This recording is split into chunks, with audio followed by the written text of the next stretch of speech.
the heart of New York City, where the skyscrapers pierced the clouds and glass towers glittered under the morning sun, Sagakara Industries stood like a monument of wealth and ambition. Its founder and CEO, Sagakara, was the kind of man who carried an aura of untouchable authority. Tall, sharp-featured, always dressed in suits tailored to perfection, he wasn't just a businessman. He was a symbol of success, arrogance, and control. That morning, the lobby of Sagakara Industries was filled with the usual hum of hurried footsteps.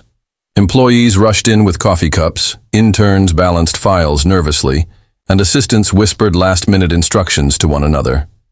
Yet all of them, without exception, straightened their backs when they caught sight of Sagakara. Stepping out of his limousine, his polished shoes clicked against the marble floor as though each step declared, "I own this world." Sagakara's morning routine was always the same. He walked through the lobby without greeting anyone, entered the private elevator, and ascended to the top floor, his empire above the rest. But that day, fate slipped in quietly, disguised as something ordinary, something he didn't notice at first. A cleaner. Kathrin stood by the tall glass windows of the lobby, dressed in a simple light blue uniform, her dark hair tied neatly back, her hands gloved and carrying a mop. She looked like anyone else in her position. Humble, unnoticed, invisible in the eyes of men like Sagakara. But Kathrin's eyes told another story. They were steady, bright and calm, as though she wasn't just cleaning glass, but observing the world with a knowledge that went far deeper. As Sagakara walked past, his sharp gaze fell on her. Something about the way she stood, the quiet dignity in her posture, irritated him. He slowed his stride. The employees around froze, sensing the tension that always followed when their boss decided to speak. "You missed a spot," Sagakara said coldly, pointing at the glass behind her. His voice carried across the lobby, and several workers stopped in their tracks. Kathrin turned her head slightly. Her expression didn't flinch. It remained calm, almost unreadable. She glanced at the glass, then at him. "It's clean, sir. What you're seeing is just the reflection of the lights." There was a murmur in the lobby. No one ever corrected Sagakara, not a single soul. Yet this cleaner had done it without raising her voice, without showing fear. Sagakara narrowed his eyes. "Are you telling me I'm wrong?" Her lips curved into the faintest hint of a smile. "I'm telling you the truth." For a heartbeat, silence clung to the air. Then, with a cold laugh, Sagakara said, "Do you know how many people would kill for a job in this building? And here you are, a cleaner, daring to argue with me. Remember your place." Employees exchanged uneasy glances. Sagakara was known for crushing anyone who stood against him. But Kathrin, she simply lowered her gaze, not out of shame, but as though she was allowing him his illusion of power. Then she quietly returned to her work, her hands steady, her movements graceful. Sagakara walked away, but something about the exchange gnawed at him. There was no fear in her eyes, no trembling in her hands. She wasn't like the others who bent under his words. Who was she? Later that day, Sagakara mentioned the incident in his office, almost jokingly, to his secretary. "A cleaner thought she could correct me today. Can you believe it?" The secretary forced a nervous laugh. "Shall I file a complaint against her, sir? Replace her immediately." Sagakara waved his hand dismissively. "Not yet. I want to see how long her confidence lasts. She'll learn." But Kathrin didn't break. Over the next week, Sagakara noticed her presence more than he intended. She was always there, sometimes in the lobby, sometimes in the corridors near his office. She never avoided his eyes, never shrank back when he passed. And when she worked, it was with a strange elegance, almost as if cleaning was an art. One evening. As Sagakara stayed late, he caught sight of her in the hallway outside his office. The building was nearly empty, the hum of the city echoing faintly through the tall glass walls. Kathrin was wiping down a marble pillar, her movements slow, deliberate. "Still here?" he asked, stepping out of his office. She looked at him, her gaze calm. "Yes, the building should shine even at night." Something about her words unsettled him. He was used to people flattering him, obeying him, fearing him. But this cleaner. She spoke as if her duty was above his authority, as though her work belonged to something greater. "Tell me," he said, crossing his arms, "why does a woman like you work here? You seem different." Kathrin tilted her head slightly. "Why does a man like you rule here? You also seem different." For the first time in years, Sagakara was at a loss for words. He masked it with a smirk. "You're bold. But remember, this is my empire." She looked around at the tall glass walls, the gold accents, the polished marble floors.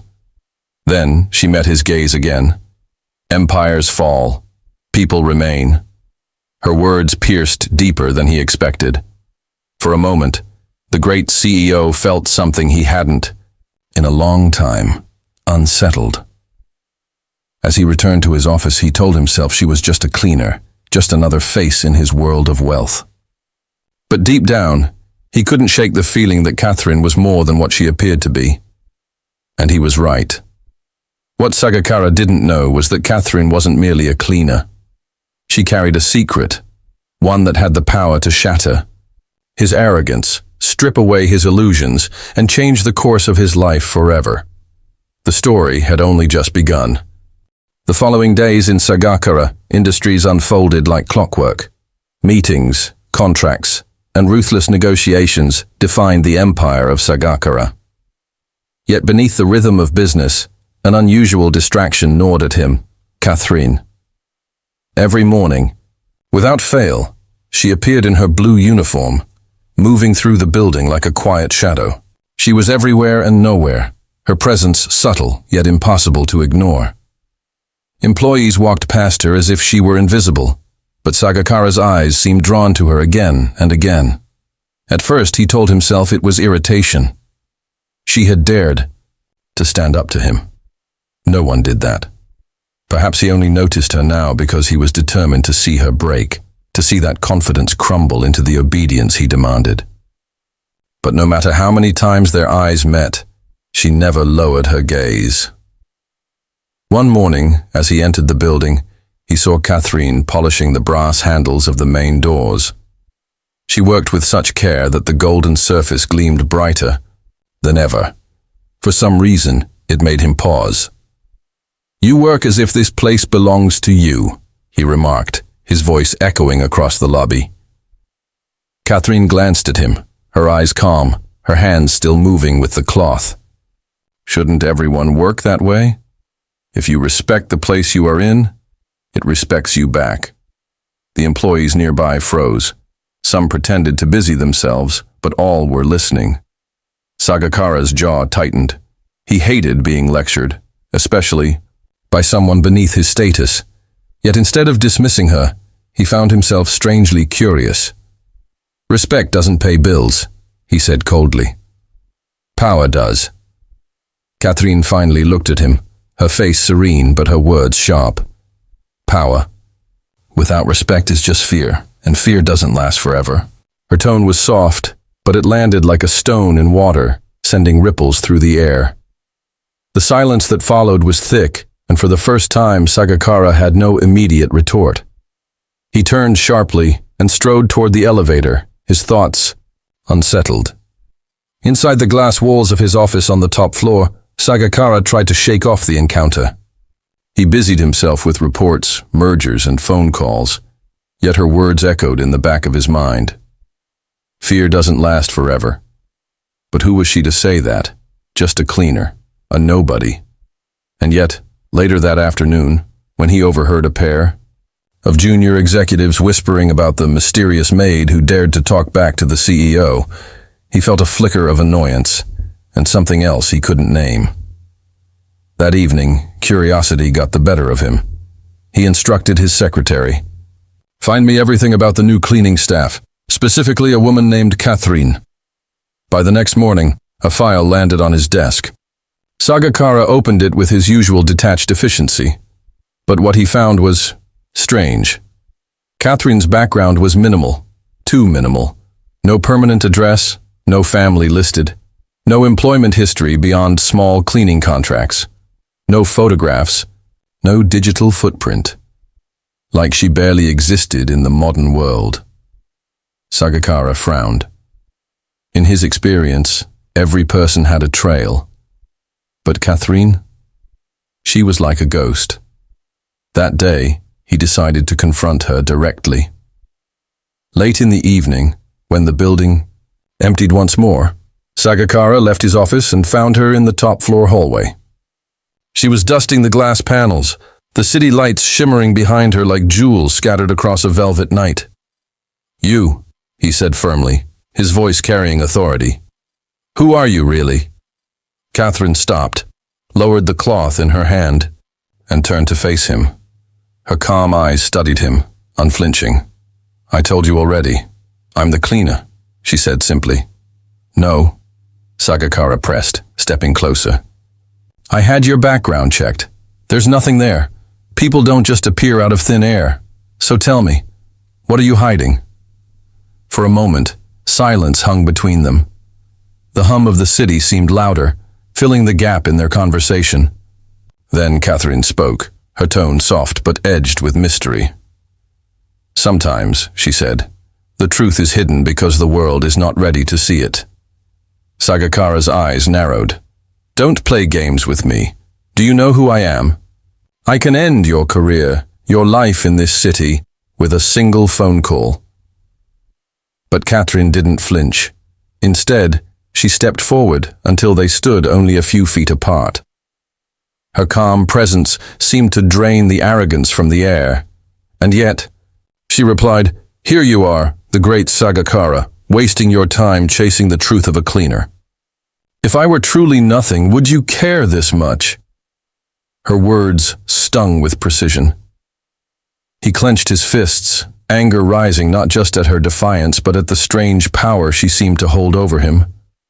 A power that didn't come from money or status, but from something deeper. Before he could reply, she added softly, "Don't look for answers in files and records. If you want to know who I am, watch. The truth will show itself whether you want it or not." And with that, she turned away, returning to her work as if nothing had happened. Sagakara stood rooted to the spot, his heart beating faster than he cared to admit. He was used to controlling every situation, bending people to his will. But Kathrin was different. She was unshakable, mysterious, and, for reasons he couldn't explain, unforgettable. That night, long after leaving his skyscraper and returning to his luxurious penthouse overlooking the city, Sagakara found himself restless. He poured himself a glass of whiskey, staring out at the glittering skyline. He thought about her words. He thought about her calmness, her strange dignity, and the haunting absence of her past. Who was Kathrin really? And what secret did she hold that could make even a man like him feel uncertain? He didn't know. But one thing was clear. This was no ordinary cleaner, and soon he would find out just how extraordinary and dangerous her secret truly was. The following week inside Sagakara Industries felt different. To most employees, the empire thrived as usual, meetings scheduled, deals closed, money flowing. But for Sagakara, the rhythm of his empire was broken. Everywhere he turned, Kathrin seemed to be there. Cleaning a window, wiping a desk, sweeping a hallway. Always calm, always collected, her presence unshaken by the weight of his gaze. He tried to ignore her, but the harder he tried, the more his thoughts drifted back to her, and the mystery of her past gnawed at him like an unanswered riddle. One night, Sagakara called one of his most trusted investigators. Unlike his secretary, this man specialized in digging deep into secrets people fought to bury. "I want everything on her," Sagakara demanded over the phone. Kathrin, the cleaner. I don't care how far you have to go. Find out who she really is. The investigators. Reply was firm. Understood, sir. Give me a few days. Sagakara hung up, his glass of whiskey untouched on the table. His penthouse stretched around him, a palace of wealth. Yet for the first time it felt empty. Why did the words of a cleaner echo louder in his mind than the praise of executives, the applause of board members, or the admiration of society? Fear doesn't last forever. Empires fall. People remain. The memory of her voice wouldn't fade. 2 days later, in the early hours of the morning, Sagakara arrived at the office earlier than usual. The building was quiet, still asleep in the gray light of dawn, but as he stepped out of the elevator, he froze. Kathrin was already there. She stood in the vast lobby, facing the giant glass wall that overlooked the waking city. The mop and bucket were nearby, untouched. Instead, she stood perfectly still, as though lost in thought. "You start early," Sagakara said, his voice echoing in the silence. Kathrin turned slowly, her eyes meeting his. "Some things can only be seen in the quiet hours," she replied softly. He frowned. "Like what?" She gestured toward the skyline. The first rays of sunlight had broken through, painting the skyscrapers in gold. Like how the city breathes. When no one is watching, it's alive in a different way. Not with noise, but with truth. Sagakara followed her gaze. He had seen this skyline countless times, but in that moment, under her words, it felt different, like there was something beneath the glittering towers he had never noticed. "You speak in riddles," he muttered, though a part of him was unsettled by how her words stirred something inside him. Kathrin smiled faintly. "Only to those who fear the answers." Later that day, the investigator finally returned with a report. Sagakara opened the file eagerly, his eyes scanning the pages, but what he read sent a chill down his spine. Kathrin wasn't listed under any cleaning company. Her employment records were fabricated. Her identification number belonged to someone who had died years ago. And strangest of all, the investigator found traces, faint connections, to old archives of Sagakara's own company. "Impossible," Sagakara muttered, flipping through the documents. According to the report, more than a decade ago, during the early days of Sagakara Industries, there had been a scandal, a lawsuit involving wrongful dismissal and the mysterious disappearance of an employee. The name attached to that case? Kathrin's mother. Sagakara leaned back in his chair, his pulse quickening. He didn't remember the details. In those days, he had been climbing ruthlessly, removing obstacles without hesitation. If someone stood in his way, they were erased, fired, silenced, forgotten. But was Kathrin connected to that?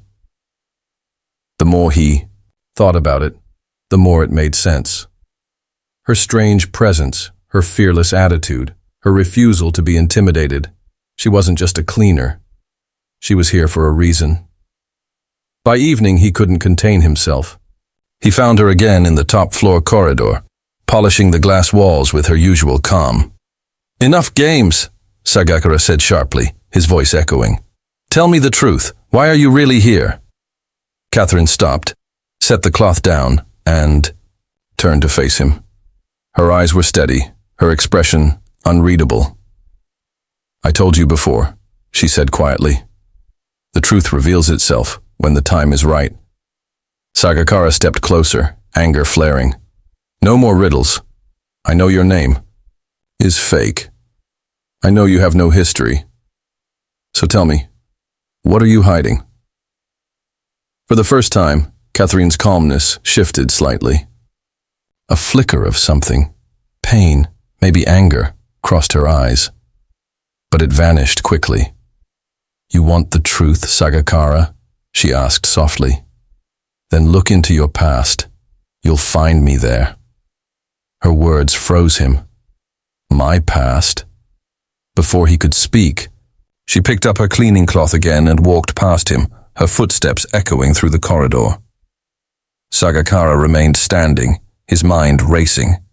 His past was filled with ambition, deals, and victories, but also with mistakes, betrayals, and people he had crushed along the way. Could it be that Kathrin was tied to one of those buried sins? That night, he couldn't sleep. He sat in his penthouse study, pulling old files, old records, searching for anything, anyone, connected to her. Hours passed before he found it. A faded document, buried in the archives, Case 0147, the dismissal of Eliza Moore. Kathrin's last name in the E. Investigation report had been listed as Moore. Sagakara's hands tightened around the paper. Eliza Moore, an employee who had once challenged his early policies, who had accused him of exploitation, who had been silenced after a lawsuit that mysteriously disappeared. He remembered now. She had been forced out, left to struggle, and shortly after, she vanished. Kathrin wasn't just a cleaner, she was Eliza Moore's daughter. Sagakara sat back in shock, the truth unraveling in his mind. She wasn't here by chance. She had walked into his empire for a reason. The cleaner who defied him wasn't ordinary. She was the living shadow of his past mistakes, come to stand before him, unshaken, unafraid. And if her secret went deeper than this, Sagakara knew his empire might not survive it. The storm was coming, and it had already begun with a single cleaner's calm smile. The night Sagakara uncovered the file, sleep never came. The name Eliza Moore haunted him like a ghost from the shadows of his ambition. He remembered fragments. A woman who once worked in his company's early days, outspoken, determined. She had questioned his methods when no one else dared. She had fought back when others bowed, and he had crushed her. Sagakara buried the past under lawsuits, money, and silence. Eliza Moore disappeared, her case erased, her voice forgotten. Or so he thought. Now her daughter walked his halls, unshaken, unafraid. By morning, Sagakara was a storm. He entered the building with a sharp stride, his eyes scanning every corner, until they landed on her, Kathrin. She was dusting the staircase railings, her movements calm, her posture dignified. "Come with me," Sagakara ordered, his voice firm enough to freeze employees around them. Without protest, Kathrin placed her cloth aside and followed him. They entered his private office, the door closing behind them with a heavy thud. The city skyline stretched beyond the glass walls, silent witnesses to the storm inside. Sagakara turned to face her, his jaw set, his eyes hard. "Enough riddles, enough games. I know who you are." Kathrin tilted her head slightly, her expression unreadable. "Do you? You're Eliza Moore's daughter," Sagakara snapped. "The woman who tried to fight me years ago. The woman I destroyed." For a moment, silence filled the room. Then Kathrin spoke, her voice steady as stone. "You didn't destroy her," she said softly. "You only destroyed yourself. You just don't see it yet." Sagakara froze. Something about the calm in her tone unsettled him more than anger ever could. "What do you mean?" Kathrin stepped forward, her eyes locking with his. "My mother believed in dignity. She believed people deserved respect, no matter their rank, no matter their worth in money. You silenced her. You stripped her of her livelihood, her voice, her life. She carried the weight of your cruelty until it broke her. But you, Sagakara." She paused, her voice trembling slightly with restrained emotion. "You are still carrying it too. That's why you can't escape me." Sagakara's chest tightened. He wanted to lash out, to tell her she was wrong, yet her words pierced deeper than he wanted to admit. Memories long buried clawed their way back. Eliza Moore's face, stern, proud, unbending. The arguments, the lawsuit, the meetings where he had mocked her for standing against him, and finally, the deal that buried her voice forever. "I did what I had to do," Sagakara said, though his voice lacked its usual conviction. "Business is war. She stood in the way of my empire. I won. She lost." Kathrin's eyes flashed, a rare glimpse of fire breaking through her calm. "You call that victory? Look around you, Sagakara. You built towers, yes. You built wealth, yes. But you built it on broken people, on silenced voices. And no matter how high you climb, the ghosts follow." Sagakara's fists tightened at his sides. For years he had commanded boardrooms, silenced competitors, bent governments to his will. Yet in front of this young woman, this cleaner, he felt smaller than he ever had. "You came here for revenge," he accused, his voice low, dangerous. "Is that it? To make me pay for what I did to your mother?" Kathrin's gaze didn't waver. "If I wanted revenge, Sagakara, I could have taken it already. I could have exposed you to the world, dragged your past into the light. But I didn't. I came here for something else." Sagakara frowned. "What?" Kathrin took a step closer, her voice quiet but unyielding.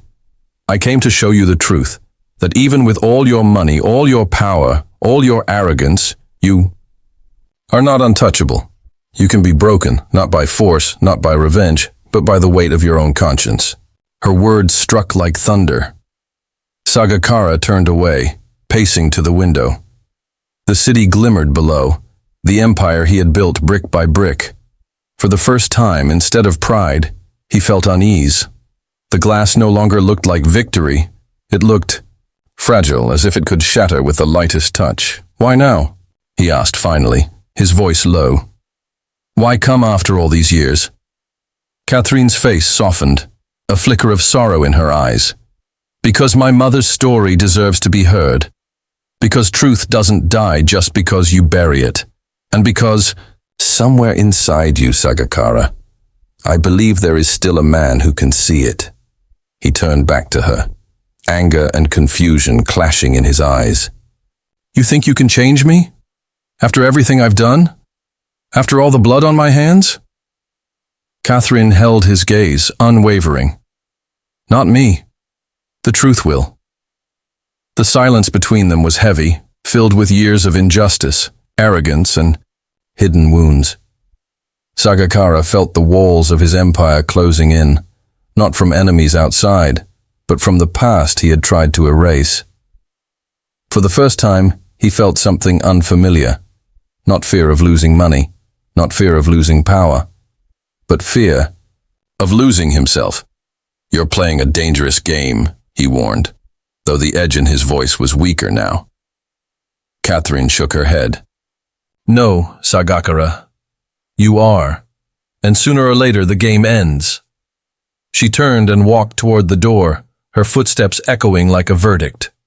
Before leaving, she looked back once, her eyes steady, almost compassionate. "Ask yourself, Sagakara," she said quietly, "is this empire your greatest triumph or your greatest prison?" The door closed softly behind her, leaving Sagakara alone with the question he had avoided for years. For the first time in his life, the man who believed he owned the world found himself staring at his reflection in the glass walls, unsure if he even owned himself. The next few days were unlike any Sagakara had ever experienced. For the first time in years, his confidence faltered. He still wore the same tailored suits, still spoke in his commanding voice, still entered the boardroom with the same sharp stride. But inside, something was breaking. Kathrin's words echoed in every corner of his mind. "Is this empire your greatest triumph? Or your greatest prison?" He tried to drown the thought in work. Meetings stretched late into the night, contracts signed, mergers sealed. Yet in the quiet hours, when the skyscraper emptied and silence filled the glass halls, His reflection stared back at him differently.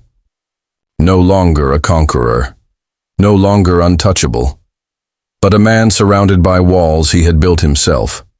One evening, as Sagakara sat in his office, a knock came at the door. His secretary entered nervously. "Sir," she said, "the press has been digging into old archives. They found mentions of a lawsuit, Eliza Moore. Reporters are asking questions." Sagakara's pulse quickened. "Who leaked this?" "We're not sure," the secretary admitted. "But if the story goes public—" "Shut it down," Sagakara snapped. "Pay them, threaten them, I don't care. Make it disappear."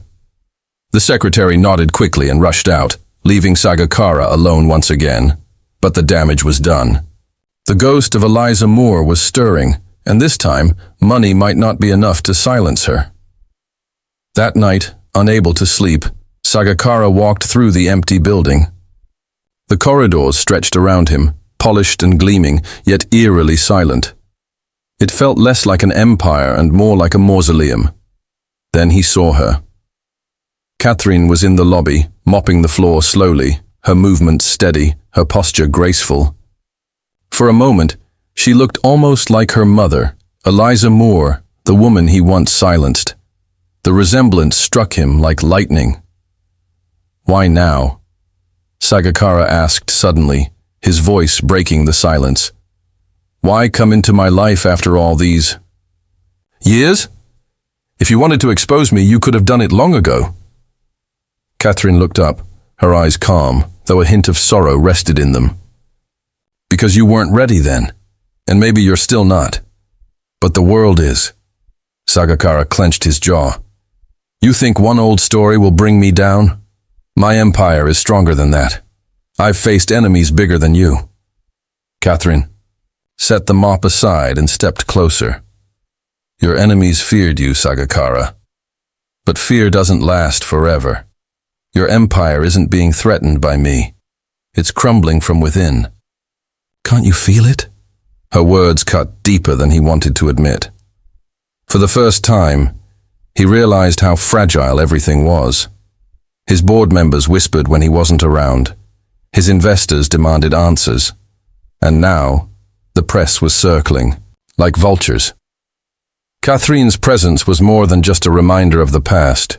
It was a mirror reflecting the truth he had tried to bury. Days passed, and the pressure mounted. At the next board meeting, whispers turned into questions. One executive slid a newspaper across the table. The headline read, "Millionaire CEO linked to past scandal.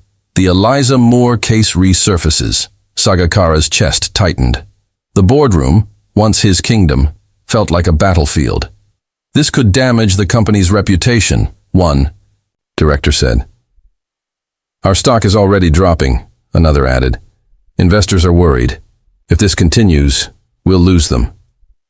Sagakara slammed his fist on the table. "I built this empire. You think a rumor, a dead woman's name, will destroy me? I won't let it happen."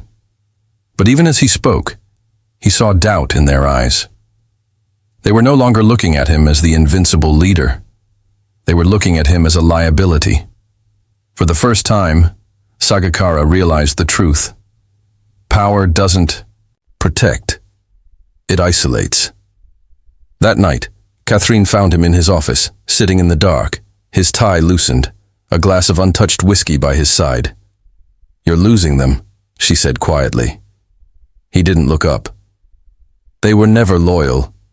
Just opportunists feeding off my success, like everyone else." Kathrin stepped closer, her voice soft but firm. "Not everyone. My mother wasn't. She stood for dignity, for justice. And you destroyed her because you couldn't control her." Sagakara finally looked at her, his eyes heavy with exhaustion. "And now you're here to do the same, to destroy me." Kathrin shook her head slowly. "No, Sagakara. I'm here to give you a choice." "A choice?" he asked bitterly. "Between what? Between living in your empire of lies, or tearing it down and building something true? You think I came here to ruin you, but maybe I came here to save what's left of you. Her words hung in the air, heavy, undeniable. For years, Sagakara had believed he was unbreakable, but now he felt the cracks spreading through him, not from enemies outside, but from the truth within. He set his glass down and stood, walking to the window. The city glittered below, millions of lights flickering like stars, yet instead of pride, all he saw was fragility. For the first time in decades, Sagakara whispered words he never thought he would. "What if it's too late?" Kathrin's voice was quiet, but steady. "It's never too late to choose who you want to be." He turned, searching her eyes, looking for anger, for revenge, for triumph. But instead, he saw something unexpected, compassion, and it terrified him more than hate ever could. Outside, the storm of scandal was rising. Inside, the man who once believed he owned the world stood at the edge of his own downfall, uncertain, afraid, and, for the first time, human. The empire was crumbling, and only one question remained.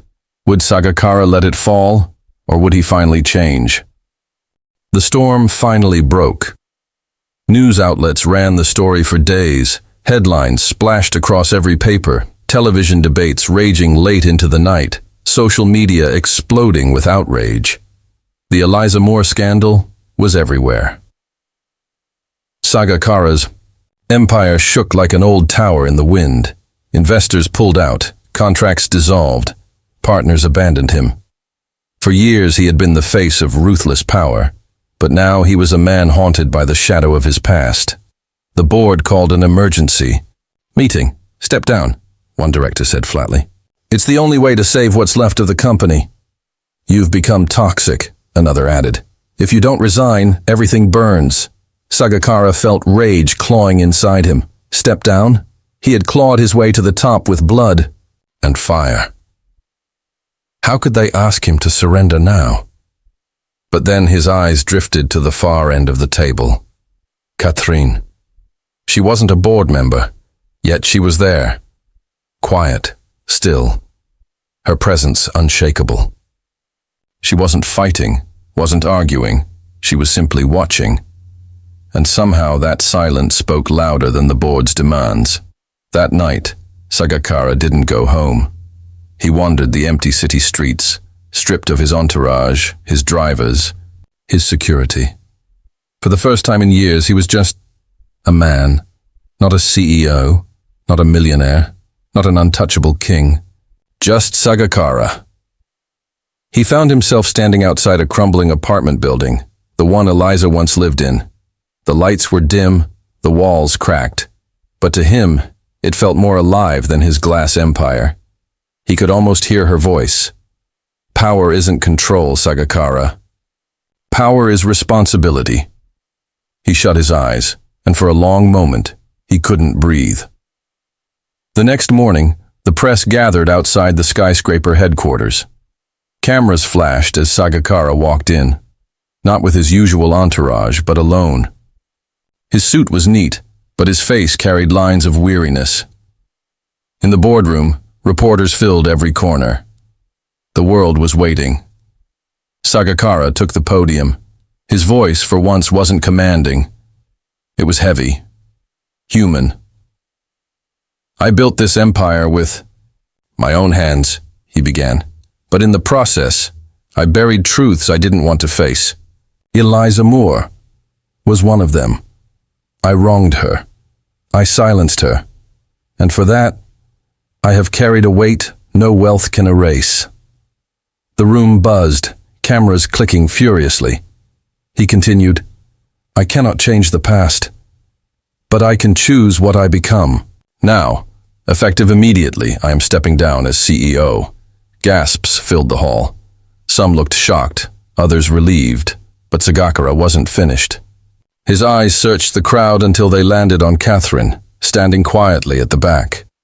"There is someone," he said slowly, "who deserves the place I stole from her family.